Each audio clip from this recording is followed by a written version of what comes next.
3, 2, 1. Hey guys, Diane here, and I am coming to you direct.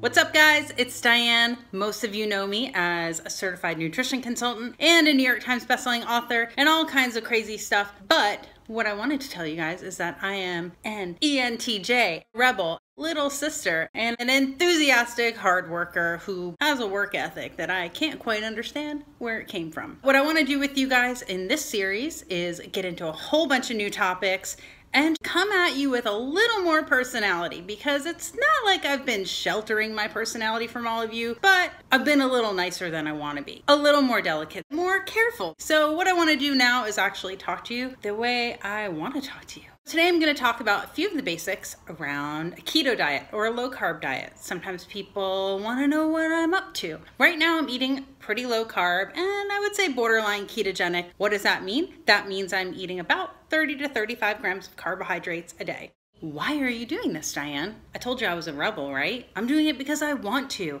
And for me, most of the stuff that I do, I just do it because I want to. Because I want to try something, do something different, see how my body responds, see how I feel. I want to see what the food is like. Is it fun? Do I enjoy it? Is it yummy? Bottom line is, I don't go into any nutritional change thinking, this sounds like it's going to be horrible, and so now I want to do it. That's not why I do anything. I do things because I want to do them. So it may surprise a lot of you that there isn't some mystical, scientific, creative, interesting reason why I might follow a ketogenic diet or a low carb diet. That's just how it is. I just feel like doing something, I want to try it, and then I do it. Simple as that.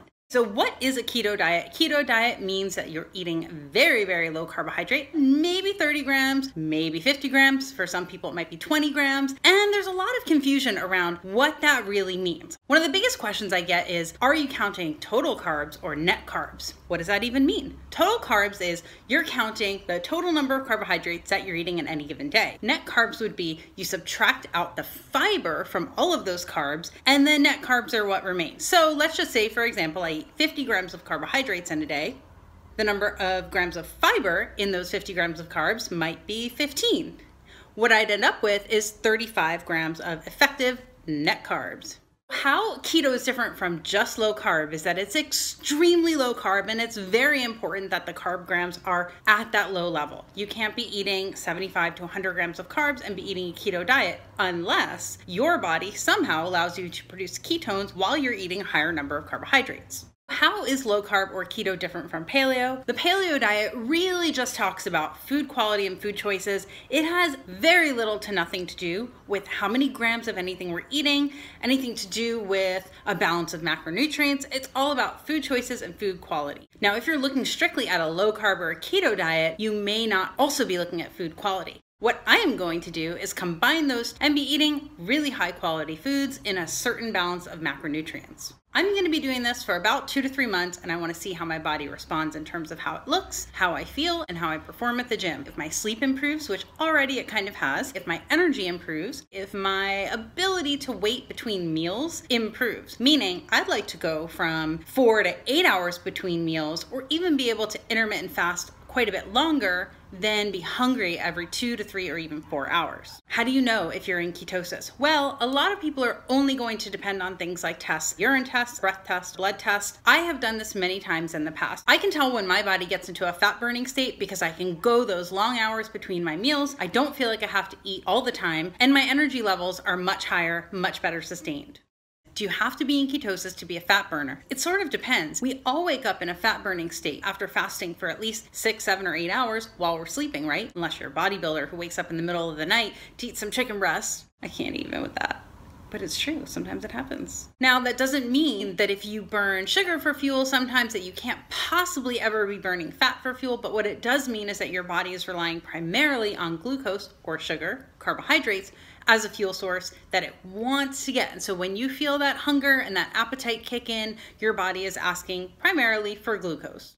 If and when you get to a ketogenic state, when your body feels some hunger, or you get those signals sent from your brain that you're hungry, the cool thing that happens is that your body can tap into stored body fat to fuel you for several more hours, maybe even longer than that. Most of us have body fat sitting all over the place, but it's kind of frustrating when you're wondering, why can't my body just use what's sitting there as fuel? Why do I have to constantly eat again when I have stored body fat that could be used? This is how we get our body to mobilize that stored body fat and use it up. We get ourselves into a fat burning state where the body is looking primarily for fat as a fuel source, and it's a lot easier.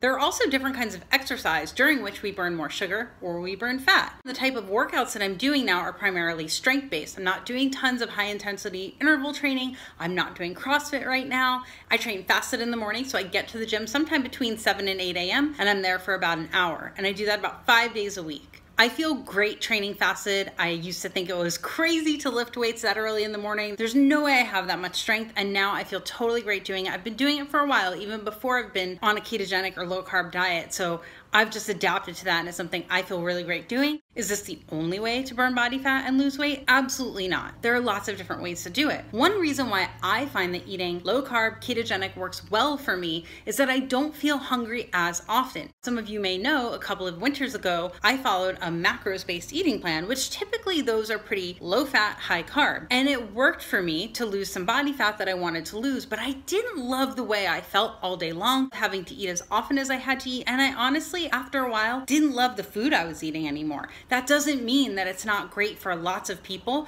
but I wanted to go back and give something else a try that had worked for me in the past. Do you have to take this on as a permanent change? No, you can try it for a little while. What you can't do is try it for 1 week, 2 weeks, or even 3 weeks. If you're going to try a low carb diet like this, a ketogenic, very low carb diet, you've got to give it at least 6 to 8 weeks to really see the benefits that can come from it. Here's a caveat to that. The first 3 to 7 days, even the first 1 to 2 weeks are probably not going to feel that great. This is a big change for your body, and depending on how much sugar and how much fat you were eating before, this might be really painful. You might be extremely tired, extra hungry, thirsty, feel like you're gaining some weight. You've got to give it time. That being said, this isn't right for everyone. If you're pregnant or a breastfeeding mom, if you are already underweight, if you have a long, lean body type, what people call a hard gainer, ectomorphs, you definitely don't need to look at a ketogenic diet as something that might be helpful for you because you probably don't have a ton of extra body fat to rely on in between your meals. Now, that doesn't mean it won't work for you or that it can't be great for you, but it just may not be something that you want to even bother trying.